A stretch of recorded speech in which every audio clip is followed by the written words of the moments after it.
When my daughter told me to stay in the car while she went into the restaurant, I smiled and nodded like the obedient father I'd always been.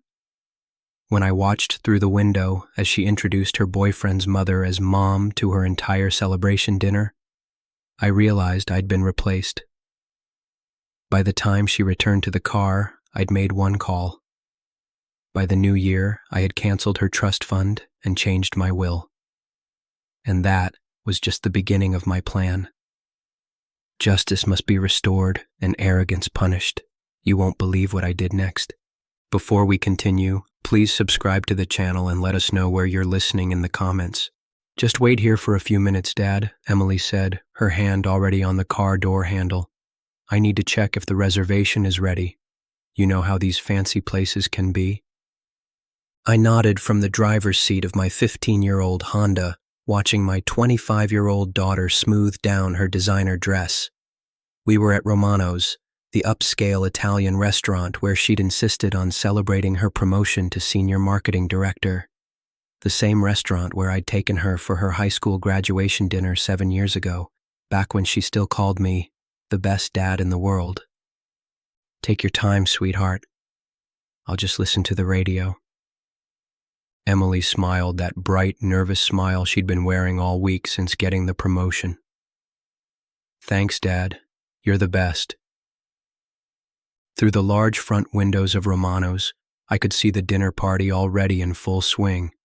10 people seated at a long table in the center of the dining room, laughing and talking, wine glasses catching the warm light. I recognized a few faces from Emily's work events, but most were strangers to me. What I didn't recognize was the elaborate setup. This wasn't just a casual dinner with colleagues. There were flowers on the table, a small banner reading, "Congratulations, Emily," and what looked like wrapped gifts stacked at one end. Someone had put real effort into making this celebration special. I watched Emily walk through the front door and saw the table erupt in cheers and applause. Everyone stood to hug her, and I felt that familiar surge of pride. After her mother died when Emily was 17, it had been just the two of us navigating college applications, career decisions, and now this, her first major professional achievement. I'd been looking forward to this dinner for weeks. Emily had been so excited about it, calling me every day with updates about who was coming and what the plans were. She'd specifically said she wanted me there. "Dad, you have to come," she'd said just 4 days ago. "I want everyone to meet the man who made all this possible. None of this would have happened without your support." But something had changed since then. Emily had become evasive about the details, nervous in a way that seemed different from regular celebration jitters. "Are you sure you want me there?" I'd asked yesterday. "If this is more of a work thing, I don't want to intrude." "Of course I want you there, Dad. It's just, well, Marcus's mother is flying in from Boston to be there, and I want everything to go smoothly." Marcus, the investment banker she'd been dating for 6 months, the one who drove a BMW and lived in a downtown penthouse and always seemed slightly uncomfortable when Emily mentioned her father, the high school history teacher who lived in the same modest house where she'd grown up. I checked my watch. Emily had been inside for 15 minutes. How long did it take to check on a reservation? Through the window, I could see her seated at the head of the table, clearly the guest of honor. Everyone was eating appetizers, drinking wine, fully settled in for the evening. 20 minutes.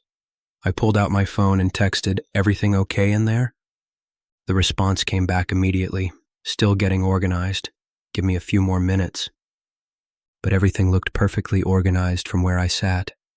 The celebration was happening, and I was watching it through a window like some kind of uninvited observer. 30 minutes. I watched Emily stand up, wine glass in hand, making what looked like a toast. Everyone at the table was smiling, laughing, raising their glasses.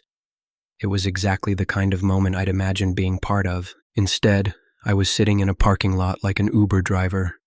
That's when I saw something that made my blood freeze. A tall, elegant woman with perfectly styled gray hair stood up and moved to Emily's side, putting her arm around her shoulders.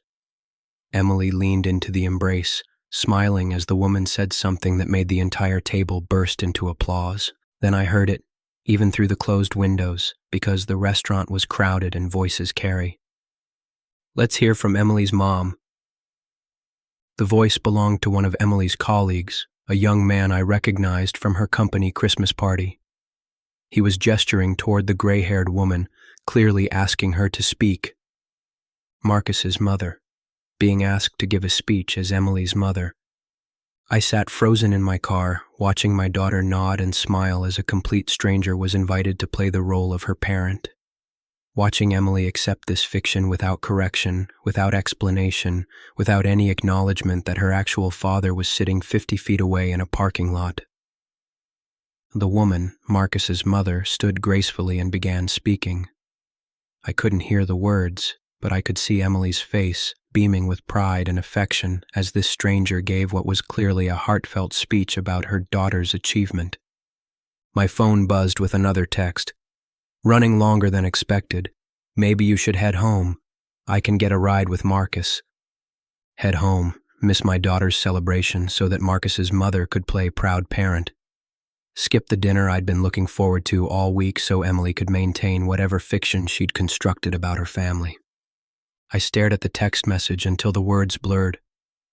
This wasn't about timing or reservations. This was planned. Emily had brought me here with no intention of including me in the dinner. She'd wanted me available for transportation, but not for the actual celebration. I was the driver, not the guest, the help, not the family. I started the car and drove home in a rage that built with every mile. By the time I pulled into my driveway, I understood exactly what had happened and what it meant.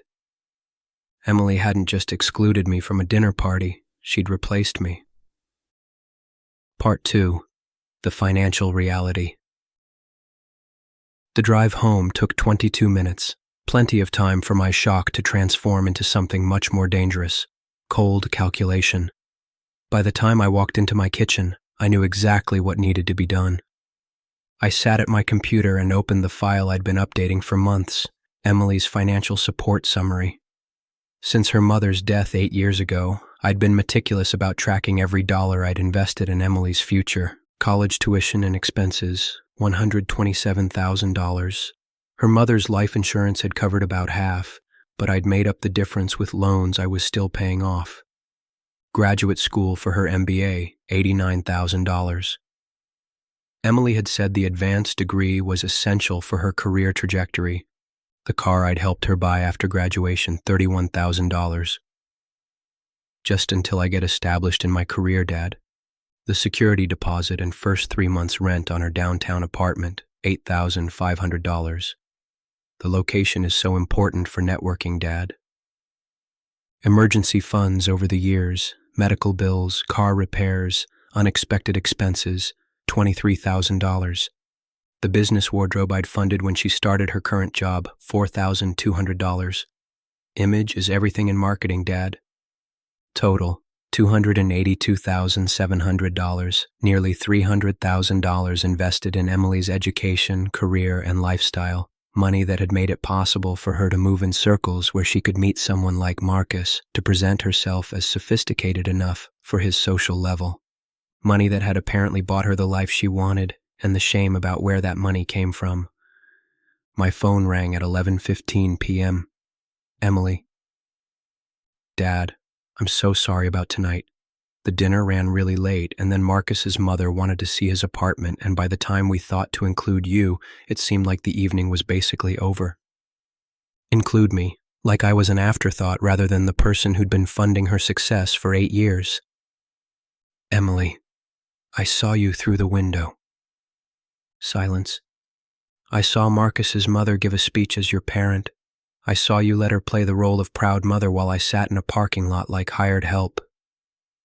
Dad, it wasn't like that. People just assumed, and it seemed easier to let them assume than to create an awkward situation. Easier for whom? For everyone. Marcus's mother was so happy to be there, and my colleagues didn't need to know all the complicated details about my family situation. What complicated details? That your father is a public school teacher instead of a Fortune 500 executive? Emily's voice got smaller. It's not about your job, Dad. It's about fit. Marcus's world is different from ours. His friends, his family, the social expectations. And I don't fit. It's not personal. It's just Marcus's mother understands the professional world I'm trying to succeed in. She knows how to talk to these people, how to present herself at these events. Unlike your high school teacher father. Dad, please don't make this about class differences. What else is it about, Emily? Because from where I sat tonight, it looked like you were ashamed of the man who made your career possible. A long pause, then. Maybe we could talk about this tomorrow, when we're both less emotional? We could. Or you could explain to me right now why Marcus's mother deserves credit for raising you while I deserve to be hidden in parking lots. That's not fair, Dad. You're twisting everything. I'm clarifying everything. You chose to let a stranger play your parent while your actual parent sat outside like a chauffeur. That's not twisted. That's what happened. Emily hung up without saying goodbye. I spent the next hour researching the Patterson family. Marcus Patterson Jr., investment banker, Harvard MBA, family worth approximately $15 million. Mother Catherine Patterson, formerly Catherine Whitman, Old Boston Money, serves on multiple charity boards, spends winters in Palm Beach. The kind of family Emily apparently wished she'd been born into instead of mine. At 2 a.m., I made the first call. Morrison Trust and Estate Planning, emergency line. This is Frank Coleman. I need to schedule an appointment to revise my will and trust documents. Mr. Coleman, this is the emergency line for... This is an emergency. My daughter just publicly denied my existence while letting another woman take credit for raising her. I need to make some changes before I lose my nerve or she tries to manipulate me into funding her betrayal. The appointment was scheduled for 9 a.m. The second call was to my financial advisor, Michael Rodriguez. Mike, it's Frank. I know it's late, but I need to understand something about Emily's trust fund. When Emily turned 18, I'd set up a trust fund with her mother's life insurance money and my own contributions. The fund currently held $847,000, set to transfer to Emily on her 30th birthday or earlier if she married and demonstrated financial responsibility and family loyalty. Mike, what happens if I determine that Emily has failed to demonstrate family loyalty? The trust document gives you complete discretion as trustee to determine whether the conditions have been met. Why? What's happened? I told him about the dinner party, about Emily's systematic erasure of me from her public life, about her willingness to let Marcus's mother receive credit for her upbringing. Frank, that's pretty brutal. What do you want to do? I want to revoke the trust. Immediately. That's a significant financial penalty for Emily.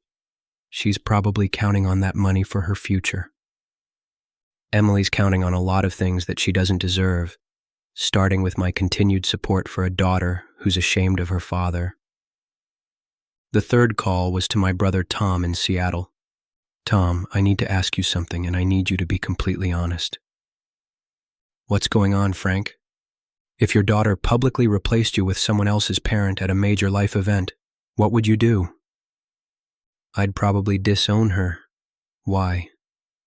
I told him the story. When I finished, Tom was quiet for a long moment. Frank, that's not just disrespectful, that's strategic cruelty. Emily planned this. She brought you there for transportation, then erased you from the celebration. So what should I do? Stop funding someone who considers you disposable. If Emily wants to be a Patterson instead of a Coleman, let the Pattersons pay for the privilege. By morning, I had a plan, not just to punish Emily for her betrayal, but to teach her about the true cost of social climbing at the expense of family loyalty. Part 3. The Trust Fund Cancellation. The meeting with my estate attorney took 3 hours and left me with a stack of revised legal documents that would change Emily's life forever. Mr. Coleman, said Janet Morrison as she walked me through the paperwork, are you certain about these changes? Once we file these revisions, Emily's trust fund will be dissolved and the assets will revert to your control. I'm certain Emily has demonstrated that she considers our family relationship to be a social liability. People who are ashamed of their family shouldn't benefit financially from that family. And the change to your will? Emily's inheritance is now contingent on public acknowledgement of our relationship and demonstrated respect for my role in her life. If she wants to benefit from my death, she'll need to stop being embarrassed by my life. The scholarship fund provision is interesting.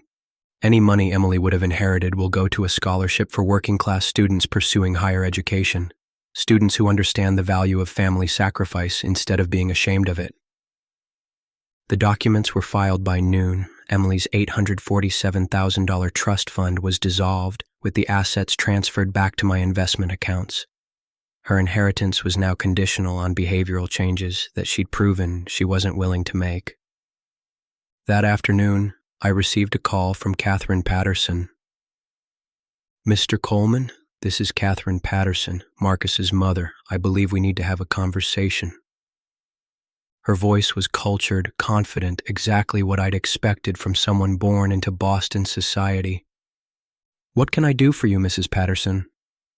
"I wanted to speak with you about Emily and Marcus, about their relationship and our families' different backgrounds." "What about them?" "Marcus is very serious about Emily. Marriage has been discussed. But there are certain social realities we need to address before that can happen." I waited. Emily is a lovely girl, but her family situation is challenging from a social perspective. Marcus moves in certain circles where family background matters greatly, and my background doesn't meet your standards. "It's not about standards, Mr. Coleman. It's about compatibility. When Marcus marries, his wife will be expected to participate in charity boards, social events, business dinners. These environments require a certain fluency in upper-class social dynamics, which Emily apparently has, but I apparently lack.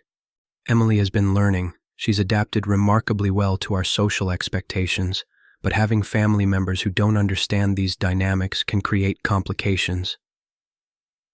The condescension was polite but unmistakable. Catherine Patterson was explaining that I was an embarrassment to be managed. "Mrs. Patterson, let me make sure I understand.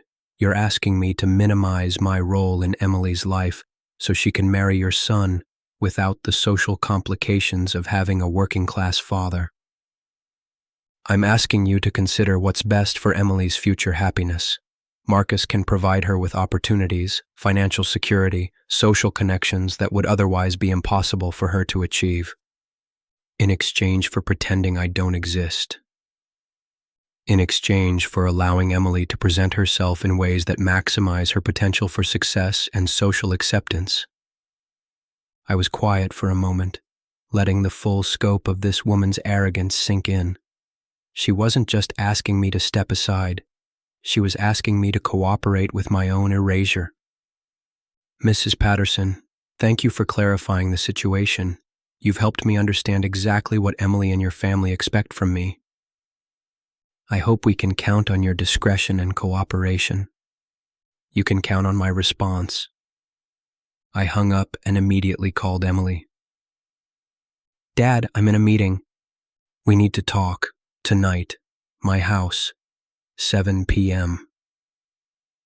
"I really can't tonight. Marcus and I have dinner plans with his parents." "Cancel them, unless you'd prefer to explain to Marcus's family why your trust fund no longer exists." "What do you mean?" 7 p.m., Emily, don't be late." Part 4. The Confrontation. Emily arrived at exactly 7 p.m., her BMW pulling into my driveway with the aggressive precision of someone who was angry but trying to hide it. She sat in the car for nearly 5 minutes before getting out, probably preparing her arguments for whatever confrontation she knew was coming. When she finally knocked on the door, she looked like she'd dressed for battle. Professional suit, perfect makeup, the kind of armor successful women wear when they need to feel powerful. "Dad, what's this about the trust fund?" I invited her into the living room where she'd grown up, where we'd had countless conversations about her dreams, her fears, her future. Tonight felt different. She perched on the edge of the couch like she was afraid to get comfortable. "I dissolved your trust fund today." Emily's face went white. "You what?" $847,000. Gone. Transferred back to my investment accounts. "You can't do that. That money was set aside for me." "That money was set aside for my daughter, the daughter who respected her father, who was proud of her family, who valued the sacrifices made for her education and career." "I am proud of you. You let another woman receive credit for raising you while I sat in a parking lot like hired help." "Dad, that was one evening, one complicated social situation." "Emily, I had an interesting phone call today from Catherine Patterson." Emily's face somehow got even whiter. "She called to explain that my background was a social liability for your relationship with Marcus. She asked me to cooperate with your plan to minimize my role in your life." "I didn't ask her to call you, but you agreed with her assessment. You've been systematically erasing me from your public life while using my money to fund your transformation into someone worthy of the Patterson family's acceptance. That's not... I haven't been erasing you." I pulled out my laptop and opened Emily's social media profiles. For the past 6 months, every post about family had featured Marcus's relatives. His parents were amazing people. His sister was like the sister I never had. His grandmother was the wisest woman I know. Not a single post mentioned me. "When was the last time you posted about me with the same enthusiasm you show for the Patterson family?" Emily couldn't answer. "When was the last time you introduced me to your colleagues as the man who made your career possible?" Still nothing. "When was the last time you acted like you were proud to be my daughter instead of embarrassed by my profession?" "Dad, it's complicated. Marcus's world has different expectations." "Then Marcus's world can support you financially. Since you've chosen his family over yours, they can take over the financial responsibilities that go with that choice." "You're being ridiculous. I can't just ask the Pattersons to give me money." "Why not? They're your family now, according to last night's performance." Emily started crying, but they weren't the tears of genuine remorse. They were the tears of someone who'd been caught and was trying to manipulate her way out of consequences. "Dad, please. I know I made mistakes, but taking away my trust fund is nuclear. That money was supposed to help me buy a house, start a family. With a man whose mother asked me to cooperate with my own erasure so you could marry him without social complications. I didn't know she was going to call you. But you knew she felt that way. You knew the Patterson family considered me an embarrassment, and you decided their approval was worth more than my dignity. What do you want me to do? Break up with Marcus? Give up everything I've worked for? I want you to decide who you actually are. Emily Coleman, daughter of Frank Coleman, proud of her working-class background and grateful for her father's sacrifices. Or Emily Patterson wannabe, ashamed of her origins and willing to trade family loyalty for social status. That's not fair. Why can't I have both? Because the Patterson family has made it clear that having me in your life is a liability they're not willing to accept. You can't have their approval and my respect. Choose one. Emily stood up, her professional composure finally cracking completely. Fine, keep your money. I'll figure out my own life without depending on someone who would punish me for one bad evening. One bad evening? Emily, you've been planning this for months. The social media posts, the gradual exclusion from your professional life, the willingness to let Marcus's mother play your parent. This wasn't a mistake, this was a strategy. I'm leaving. Good luck explaining to Marcus's family why your trust fund disappeared. I'm sure they'll be very understanding about dating someone without family financial backing. Emily slammed the door hard enough to rattle the windows. Through the front window, I watched her sit in her BMW for several minutes, probably calling Marcus or his parents to figure out how to handle this new crisis. 10 minutes later, my phone rang. Marcus himself. Mr. Coleman, Emily is very upset. She says you've taken away her inheritance over some kind of misunderstanding about last night's dinner. There was no misunderstanding, Marcus. Your mother called me today to ask me to cooperate with Emily's plan to minimize my role in her life. Emily has chosen your family's approval over her own father's dignity. Sir, I think there might be some confusion. The only confusion is Emily's belief that she could have your family's social approval and my financial support simultaneously. Since she's chosen your approval, your family can provide the financial support that goes with it. Mr. Coleman, that seems like a very extreme reaction. Marcus, let me ask you something. Are you planning to marry my daughter? We've discussed it. And when you marry her, will I be welcome at family gatherings? Will you be proud to introduce me to your friends as your father-in-law? Will my profession and background be something you celebrate or something you manage? A long pause. Mr. Coleman, family relationships can be complicated. They're only complicated when people are ashamed of their family. Emily has made her choice. Now you and your family can live with the financial consequences of that choice. I hung up and turned off my phone.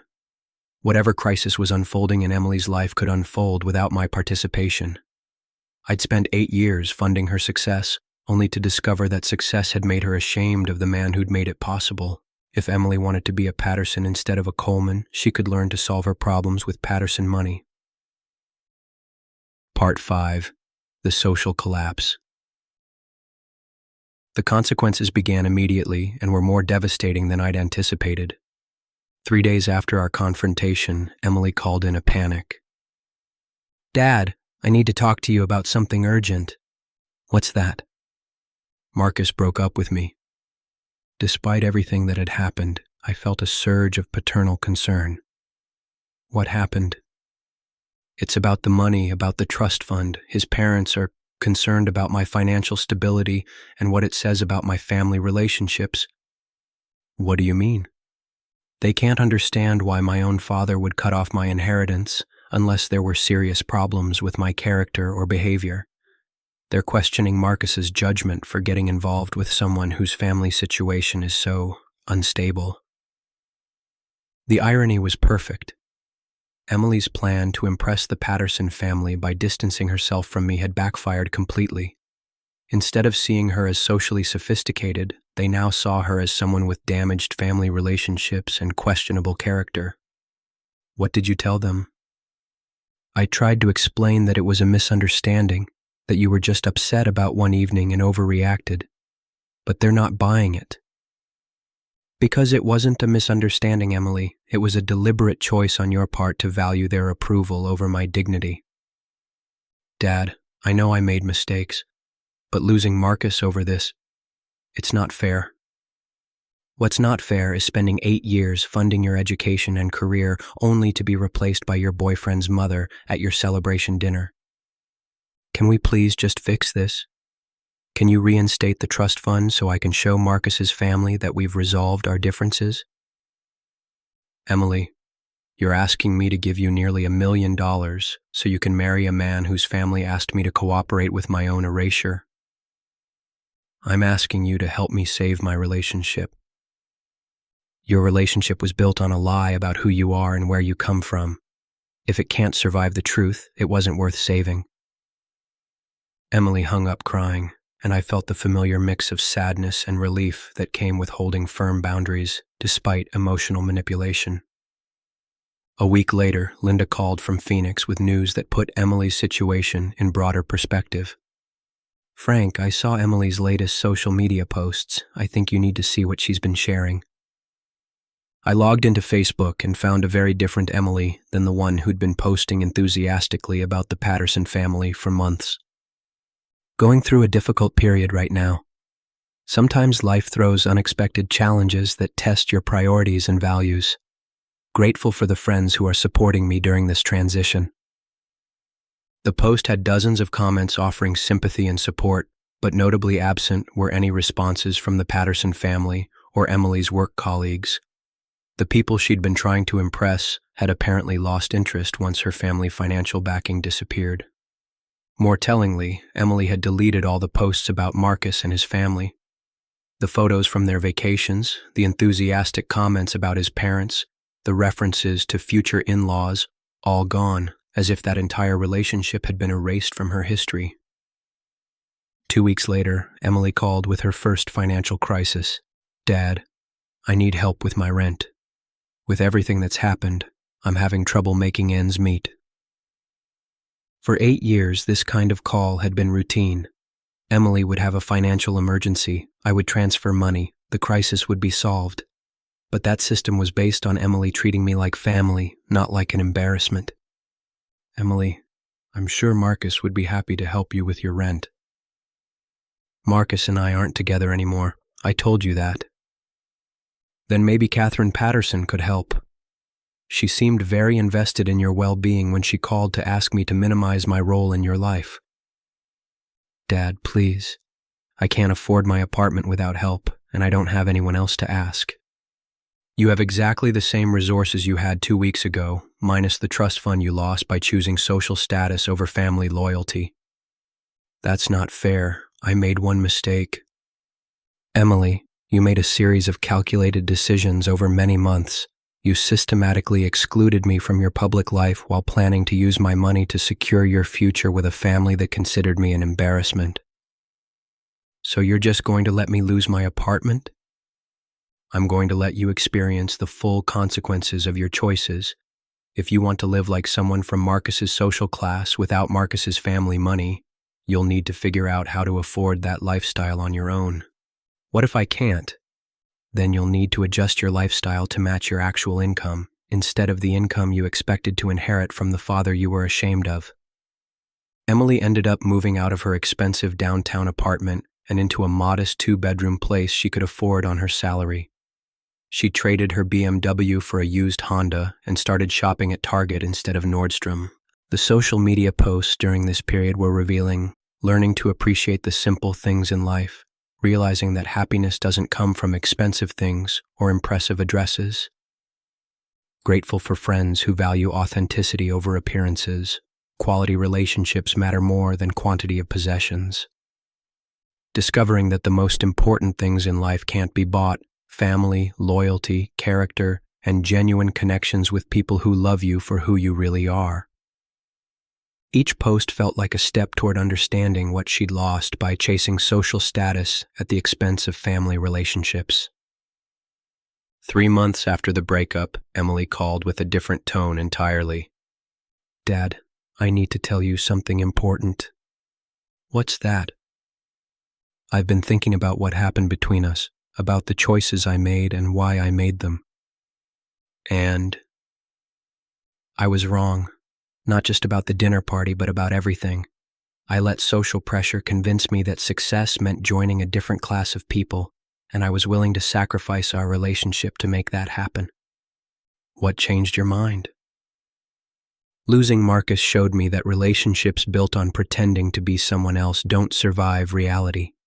And losing the trust fund showed me how much of my confidence was based on financial security I hadn't earned." "Go on." "Dad, I want to ask you something, and I want you to be completely honest." "Okay. Do you think there's any way we can rebuild our relationship?" "Not the financial part. I understand that I destroyed my right to your support. But the family part? The father-daughter part?" I thought about that question for a long time. Emily had hurt me more deeply than anyone ever had, including her mother's death. She'd betrayed not just our relationship, but the values I'd tried to instill in her. But she was also calling to acknowledge her mistakes, to take responsibility for her choices, to ask for the chance to be a better daughter.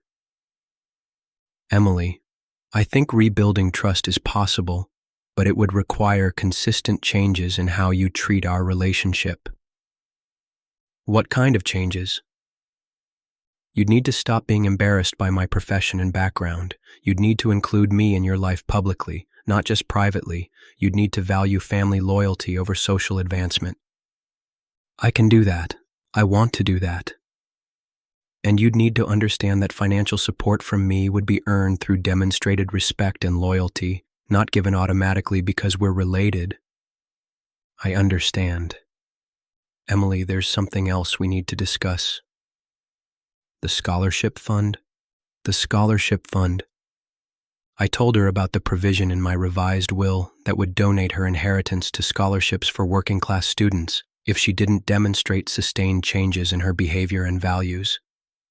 Dad, I think that's actually beautiful. If I can't prove that I value what you sacrificed for me, then other families should benefit from your generosity instead. You're not angry about potentially losing your inheritance? I already lost it by taking you for granted. If I can earn it back by being the daughter you deserve, then I'll have earned something much more valuable than money. What's that? Your respect and my own self-respect. Part 6.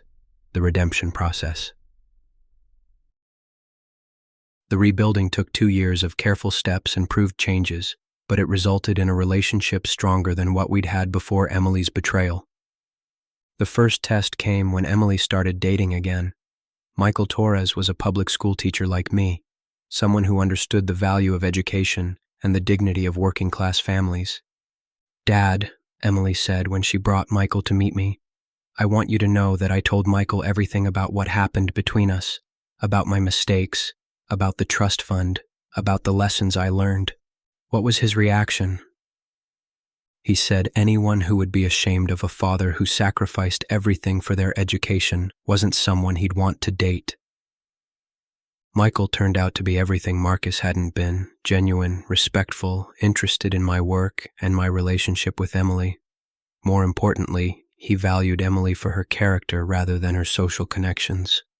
Mr. Coleman, he said during our first dinner together, Emily tells me you're the reason she was able to get her education and build her career. That's something to be proud of. It's something I'm proud of when Emily acts like she's proud of it too. She talks about you constantly, about the sacrifices you made, the values you taught her, the mistakes she made in not appreciating what she had. The difference between Michael and Marcus was obvious in every interaction. Where Marcus had seemed uncomfortable with my background, Michael was genuinely interested in my teaching experiences. Where Marcus had avoided talking about family, Michael regularly included me in their plans and conversations. The second test came when Emily received a promotion at work that required her to attend more networking events and professional gatherings. Dad, I want you to come to my company's annual awards dinner with me. Are you sure? These are your colleagues and professional contacts. I'm sure. I want people to meet the man who made my career possible. At the dinner, Emily introduced me to everyone as my father, who worked 2 jobs to pay for my education and taught me everything important I know about work ethic and integrity. The difference from the celebration dinner where this all started was night and day. Instead of hiding me or minimizing my role, Emily was actively highlighting my contributions to her success. Emily talks about you all the time, said her supervisor during the cocktail hour. She credits you with teaching her the values that make her such a strong employee. What values are those? Loyalty, hard work, integrity, and the understanding that success should make you grateful rather than entitled. The third test came when Emily and Michael got engaged. Emily called me immediately after accepting his proposal. Dad, I want to ask you something important. What's that? Will you walk me down the aisle? Not just because it's traditional, but because I want everyone at my wedding to know that you're the most important man in my life and that everything good about me comes from your love and guidance. Emily, I'd be honored. And Dad? I want you to know that Michael asked for your blessing before he proposed, not because he had to, but because he understands that respecting you is part of respecting me. The wedding was everything Emily's relationship with Marcus could never have been: authentic, inclusive, focused on love and family rather than social status and appearances. In my father of the bride speech, I said something that summarized everything we'd learned. 2 years ago, Emily and I went through the darkest period of our relationship. She made choices that hurt me deeply, and I had to make decisions that hurt her financially. but we both learned something important. Family relationships based on authentic love and mutual respect can survive even serious mistakes and poor choices. Emily learned that success without family loyalty is just expensive loneliness. I learned that love sometimes requires tough consequences rather than enabling behavior.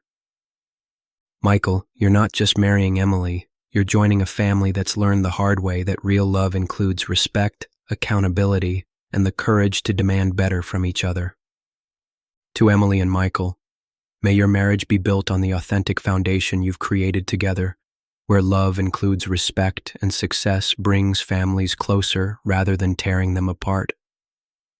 After the wedding, Emily and Michael moved into a house 3 blocks from mine, not because they needed my help, but because they wanted to be close to family.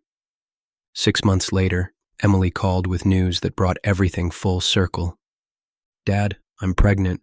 Congratulations, sweetheart. How are you feeling?"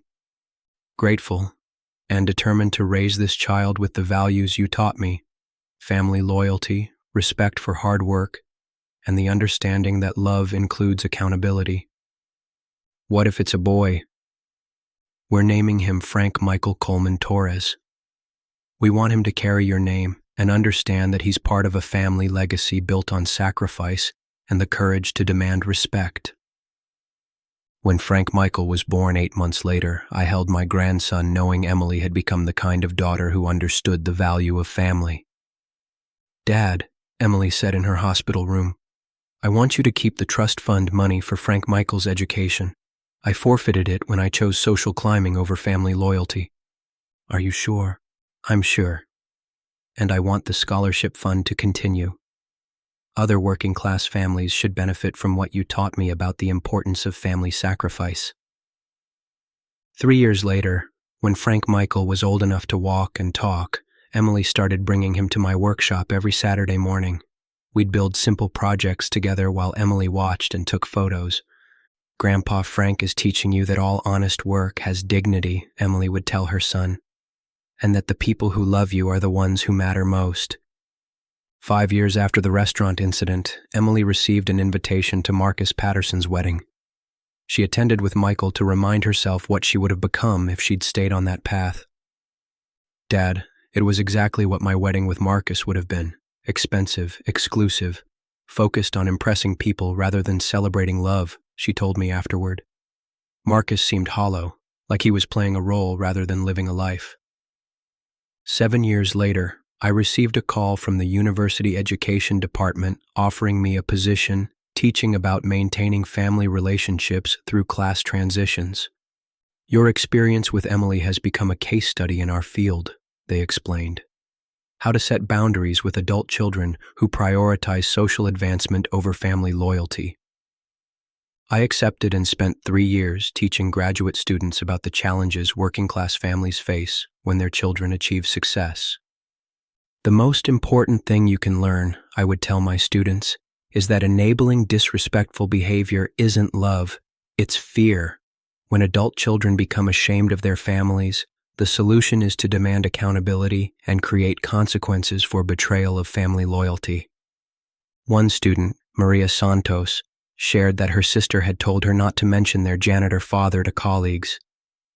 "I told her that our father's work paid for her law school, and anyone who has a problem with that isn't someone whose opinion should matter," Maria said. Students like Maria reminded me why sharing Emily's story mattered. The solution was always the same: clear consequences for disrespectful behavior, financial boundaries that prevented enabling, and the courage to demand authentic relationships. 10 years after the restaurant incident, Emily organized a family reunion at the community center where Michael taught evening classes. "Dad," Emily said as we set up tables, "every year on the anniversary of that terrible night at Romano's, I write myself a letter. A reminder that I would never again let social pressure convince me to be ashamed of the people who love me." During dinner, Frank Michael, now 7 years old, stood up to give a toast. "I want to thank Grandpa Frank for teaching me to build things and for working so hard so Mommy could go to school. And I want to thank Mommy for teaching me that families should be proud of each other, not ashamed." The room erupted in applause. and I felt deep satisfaction knowing that our painful lessons were now protecting the next generation. Later that evening, Emily asked me a question that showed how much she'd grown. "Dad, do you ever wonder what would have happened if you hadn't taken away the trust fund? I think you would have married Marcus, spent your life pretending to be someone you weren't, and gradually lost touch with everything that actually mattered. I would have become someone I didn't recognize. You would have become exactly what the Patterson family wanted, beautiful, accomplished, and completely disconnected from authentic family relationships. Thank you for not letting that happen." As I drove home that night, I thought about our journey together.